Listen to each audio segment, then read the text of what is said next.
नमस्कार दोस्तों, आज की इस कहानी में आपका स्वागत है। मेरा नाम प्रीति है और मेरी उम्र 32 साल है। मेरे पति का निधन हो चुका है।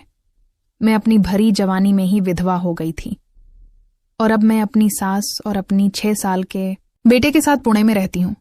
ये कहानी उस दिन की है जब मैं और मेरी सास एक शादी में गए थे। शादी में कई मेहमान आए थे। तब सासू माँ ने मुझे आवाज दिया, अरे प्रीति, इधर सुन जरा, आ चल, मैं तुझे हमारे बड़े ठाकुर धीरेंद्र प्रताप सिंह से मिलवा हूं। फिर जैसे ही वे ठाकुर धीरेंद्र प्रताप सिंह आए, सासू माँ ने मुझे इशारा किया। मैंने तुरंत सिर पर पल्लू लिया और थोड़ा चेहरा भी ढक लिया। फिर सासू माँ बोली, प्रीति, इनसे मिले हमारे परिवार और हमारे गांव के बड़े ठाकुर धीरेंद्र प्रताप सिंह है। सासू माँ के कहने पर मैं तुरंत उनके पैर छूने के लिए झुकी। तब ठाकुर साहब की नजरें मेरी कमर पर गर्दिश कर रही थीं। जैसे ही मैं उनके पैर छूकर, मेरी सासू माँ ने मुझे साइड में लिया और कहा, देख इन्हें और बता तो सही, इनकी उम्र क्या लगती है तुम्हें पहचान कर। तो तब मैंने सासू माँ से कुछ नहीं कहा। फिर सासू माँ ने खुद ही कहा, इनकी उम्र अभी 51 साल है। पर क्या ये 51 के लगते हैं? नहीं ना। अब दोस्तों, मैं आपको हमारे बड़े ठाकुर धीरेंद्र प्रताप सिंह के बारे में बताती हूँ। उनकी उम्र 21 साल है, लेकिन वे अपनी फिटनेस से लगते नहीं थे, क्योंकि वे शरीर से एकदम फिट थे। उनका कद 5 फीट 9 इंच का होगा वह दिखने में। तो साधु बाबा जैसे लगते हैं। उनके बाल भी सफेद है, दाढ़ी भी सफेद है। उनका व्यक्तित्व अलग ही था। लंबे सफेद बाल, छाती तक लंबी सफेद दाढ़ी, जैसे सच में कोई साधु बाबा हूं। तब मेरी सासू माँ बोली, सुन प्रीति, ठाकुर धीरेंद्र प्रताप सिंह कुछ दिन हमारे घर ही रहेंगे। वे किसी व्यवसाय के काम से शहर आए हैं, इसलिए मैं उन्हें अपने घर आने की आग्रह की और उनसे कहती रही कि ठाक साहब, आप हमारे घर आइए। आप जीतने दिन जीतने महीने रहना चाहे हमारे यहाँ रह सकते हैं। यह घर आपका ही है। वैसे भी घर में हम बस 3 ही लोग हैं। बहुत आग्रह करने के बाद वह माने हैं। इसके बाद सासू माँ ने ठाकुर साहब को हमारे घर लेकर आई। आते ही ठाकुर साहब ने मेरी सासू माँ के सामने ही कहा, प्रीति, तुम्हें कोई आपत्ति या परेशानी तो नहीं है ना? मुझे यहाँ आने से मैं करीब 3 महीने यहाँ रहूंगा। इस पर मैं तुरंत ठाकुर साहब से बोली, आप कैसी बातें कर रहे हैं? इसमें कैसी आपत्ति होगी, बल्कि आपको हमारे यहाँ आने से हमें खुशी ही होगी। तब मैंने अपनी साड़ी का पल्लू सिर पर लिया हुआ था, लेकिन मैंने देखा कि ठाकुर धीरेंद्र प्रताप सिंह मुझसे बात करते समय मेरी ओर तक देख रहे थे और उनकी नजर मेरी पतली कमर पर गर्दिश कर रही थी। हम थोड़ी देर बात करते रहे। फिर किसी पड़ोसी ने मुझे पुकारा और मैं बाहर चली गई। एक दिन जब मैं अपनी बेटे को लेकर स्कूल से घर आई तो मैं देखी कि ठाकुर साहब मेरे सामने ही बैठे हुए हैं। तब हमने एक दूसरे की ओर देखा। फिर सासू माँ ने मुझे इशारा किया और मैंने फिर से साड़ी का सिर पर ले लिया। फिर थोड़ी बातचीत करके मैं चाय बनाने के लिए रसोई में चली गई। तभी सासू माँ अंदर आई और बोली, प्रीति, तू हमेशा साड़ी का पल्लू सिर पर लेकर ही ठाकुर साहब के सामने जाया कर। फिर इसी तरह कुछ दिन गुजर गए। ठाकुर साहब सुबह बाहर जाते और शाम को ही लौटते थे। मैं उन्हें चाय और नाश्ता देती और वे हमारे घर में एक अलग कमरे में रहते थे। एक रात ऐसा हुआ कि मुझे कुछ आवाज सुनाई दी, तो मैं रसोई में गई। वहां मैंने देखा कि ठाकुर साहब चाय बना रहे थे। तब मैंने उनसे कहा, अरे ठाकुर साहब, आप चाय क्यों बना रहे हैं? आप इतनी तकलीफ क्यों कर रहे हैं? आप मुझे कह दिया होता, मैं बना देती। तब ठाकुर साहब बोले, अरे प्रीति, इसके लिए तुम्हें क्यों तकलीफ दूं? मेरा काम तो रात देर तक चलता है। तब मैंने कहा, अरे इसमें तकलीफ कैसी ठाकुर साहब? और अगर सासू माँ ने आपको चाय बनाते देख लिया तो फिर मुझे ही डांटेगी। चलिए आप हटिए, मैं ही बना देती हूँ। उस वक्त मैं सिर पर पल्लू लेना भूल गई थी। चाय बनाते समय अचानक मेरी नजर ठाकुर साहब पर पड़ी। तब वे मुझे अपनी आंखें बड़ी करके निहार रहे थे और उनकी नजर मेरी पल्लू की जगह पर ही आकर अड़ी थी। और तब मेरा ध्यान मेरी पल्लू पर गया और फिर जल्दी से मैं सिर पर पल्लू ले लिया और उन्हें चाय बनाकर दी। उसके बाद से मैं ही उन्हें रोज रात चाय बनाकर देने लगी। कुछ दिन ऐसे ही बीत गए, लेकिन मैंने महसूस किया कि जब भी मैं ठाकुर साहब के पास जाती हूँ, वे मुझे हमेशा गहरी नजरों से देखते रहते हैं। मैं जब सिर पर साड़ी का पल्लू रखती थी तो इतना रखती थी कि ठाकुर साहब को मेरा चेहरा भी नजर नहीं आता था, लेकिन उनकी नजर मुझे जरूर दिखाई देती थी। मैं साड़ी सामान्य ही पहनती थी, लेकिन वह थोड़ी पतली होती थी। दोस्तों, मैं अपने लुक के बारे में थोड़ा आपको बता दूं। मेरी ऊंचाई 5 फुट 5 इंच है। ऐसा समझिए कि मैं थोड़ी बहुत बॉलीवुड अभिनेत्री सनी लियोन जैसी दिखती हूं। इसलिए उनके सामने मैं हमेशा संभाल कर सिर पर साड़ी का पल्लू लेकर ही जाती थी। ऐसे ही कुछ दिन चलता रहा। फिर एक दिन मेरे बड़े देवर मेरे घर आए, क्योंकि मेरी सासू माँ 6 महीने मेरे पास और 6 महीने मेरे बड़े देवर के पास रहती थी, और अब सासू माँ को मेरे घर रहते हुए पूरे 6 महीने हो गए थे। इसलिए बड़े देवर जी आए थे। फिर 1 घंटे में ही सामान वगैरह बांध कर बड़े देवर जी मेरी सासू माँ को अपने साथ लेकर चले गए। लेकिन मेरी सासू माँ जाने से पहले मुझसे एक कहीं सुन प्रीति, ठाकुर साहब का अच्छे से ख्याल रखना, उन्हें किसी भी तरह की कोई परेशानी नहीं होनी चाहिए। और हाँ, उनके सामने हमेशा अपनी साड़ी का पल्लू सिर पर लेकर ही जाना, समझी? तब मैंने कहा, हाँ सासू माँ, उन्हें शिकायत का कोई मौका नहीं मिलेगा, आप बिल्कुल भी चिंता मत कीजिए। फिर सासू माँ चली गई।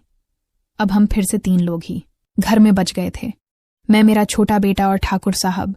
मेरी सासू माँ को जाने के बाद से कुछ दिन तो सामान्य ही बीते, लेकिन इस दौरान मेरे और ठाकुर साहब के बीच काफी बातें होने लगी थीं। एक रात की बात है, मैं उनके कमरे में खाना लेकर गई। तब उनका कमरा अंधेरा था। फिर जैसे ही मैं अंदर गई, मुझे कुछ गुदगुदी जैसा हुआ, और फिर ठाकुर साहब का खाना जमीन पर गिर गया। खाना गिरने की आवाज से ठाकुर साहब ने लाइट जलाया। फिर ठाकुर साहब बोले, सॉरी प्रीति। तब मैंने कहा, कोई बात नहीं, मैं सब साफ कर दूंगी। इतना कहकर मैं यह सोचने लगी कि मेरे साथ आखिर क्या हुआ था। तभी ठाकुर साहब बोले, प्रीति लाओ, ओ पोछे दंदो, मैं साफ कर देता हूं। मैंने कहा, ठाकुर साहब आप आराम करिए, मैं कर दूंगी। फिर मैं जमीन पर गिरे हुए खाने को साफ करने लगी। तब ठाकुर साहब बिस्तर पर बैठे हुए मेरी हरकतें देख रहे थे। तब मैंने याद से अपने सिर पर साड़ी का पल्लू ले रखी थी। फिर भी मुझे सब कुछ महसूस हो रहा था। मैंने जल्दी जल्दी खाना साफ किया और फिर ठाकुर साहब को दूसरी प्लेट दी और अपने कमरे में चली गई। मेरे कमरे में सामने ही एक आईना था। तब मैंने सिर पर साड़ी का पल्लू लिया। तब मेरी साड़ी थोड़ी गले तक खुली थी, लेकिन आज वह कुछ ज्यादा ही थी। मुझे याद आया कि शाम को मैं अपने दोस्त के घर गई थी, तब यह पहनी थी। घर आकर मैंने साड़ी बदली, लेकिन पल्लू ठीक करना भूल गई थी, और ऐसे ही ठाकुर साहब को खाना देने चली गई और यह सब हो गया। फिर अगली सुबह मैं उठी और नाश्ता बनाकर मैं ठाकुर साहब को देने उनके कमरे में गई। तब ठाकुर साहब को देखकर मैं आश्चर्यचकित रह गई, क्योंकि तब वे हाथ पकड़कर कह रहे थे, प्रीति एक बार मुझे दे दो, मुझे थोड़ा दे दो, थोड़ी मोहलत दे दो। मैं गरीब हूं और मुझे पता है कि तुम भी गरीब हो। जब मैं रसोई में होती थी तो ठाकुर साहब किसी न किसी बहाने से वहां आ जाया करते थे। एक दिन ठाकुर साहब को मेरे जन्मदिन के बारे में पता चला। तब मैं अपने बेटे को स्कूल से लेकर अपने कमरे में गई और देखा कि बिस्तर पर एक बॉक्स रखा था जिस पर लिखा था, प्रीति को जन्मदिन की ढेरों बधाइयां। तब मैंने वह बॉक्स खोला तो उसमें बहुत सारी साड़ियां थीं। मैंने ध्यान से देखा तो सारी साड़ियां बहुत पतली थी। तब मुझे समझ में आ गया कि उन्हें मुझसे क्या उम्मीद थी। फिर जब शाम को ठाकुर साहब आए और अपने कमरे में गए, तब मैं भी चाय लेकर उनके कमरे में गई। तब ठाकुर साहब ने मुझसे कहा, हैप्पी बर्थडे प्रीति, गिफ्ट मिला क्या? तब मैंने कहा, शुक्रिया ठाकुर साहब, हाँ आपका गिफ्ट मिल गया। तब ठाकुर साहब ने कहा, तो कब पहनोगी फिर उसे?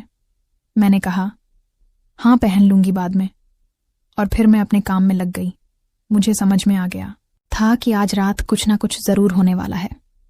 उसी दिन मेरी एक दोस्त मेरे घर आई। उसका भी एक बेटा था, इसलिए वह मेरी बेटे को अपने घर ले गई। अब रात में हम दोनों ही थे, मैं और ठाकुर साहब। तब रात को मैंने सारे दरवाजे और खिड़कियां बंद कर दी थीं। लगभग 9:30 बजे का समय था।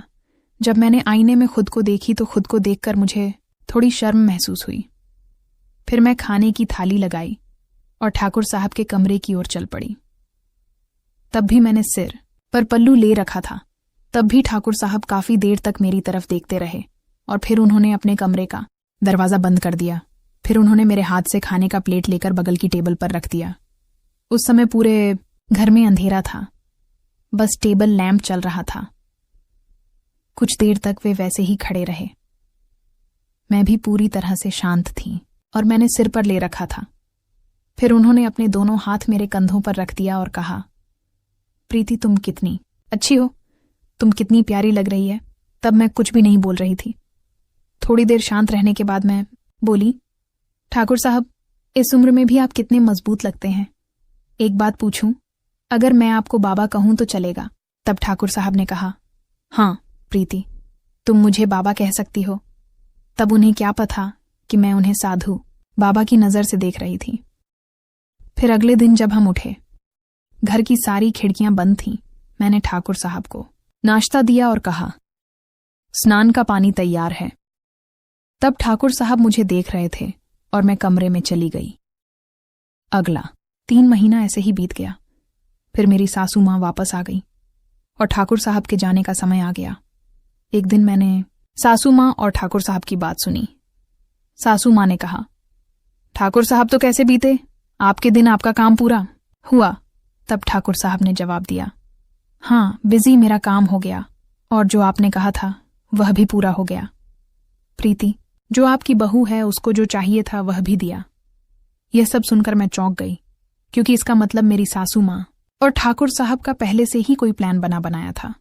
हाँ, लेकिन एक बात है, सासू माँ ने कभी भी मुझे यह बात बाद में नहीं बताई कि यह उनका प्लान था। लेकिन हाँ, जब भी ठाकुर साहब आते थे हम दोनों के बीच हमेशा खुशी का माहौल रहता था और सासू माँ जानबूझकर बड़े भाई के घर चली गई थी। वह चाहती तो कुछ दिन बड़े बेटे से रुकने की मोहलत भी ले सकती थी।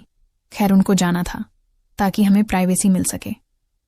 फिर कुछ सालों बाद ठाकुर साहब का निधन हो गया और उन्होंने अपनी संपत्ति का एक छोटा सा हिस्सा मुझे अपनी बेटी मानते हुए मेरे नाम कर दिया। ऐसी थी मेरी और ठाकुर साहब की कहानी। तो दोस्तों, ये थी हमारी आज की छोटी सी कहानी। आपको ये कहानी कैसी लगी कमेंट करके जरूर बताएं। अगर आपको ये कहानी पसंद आई हो तो इसे लाइक करें, दोस्तों के साथ शेयर करें। आगे भी ऐसी ही रोमांचक कहानियों के लिए हमारे चैनल को सब्सक्राइब अवश्य करें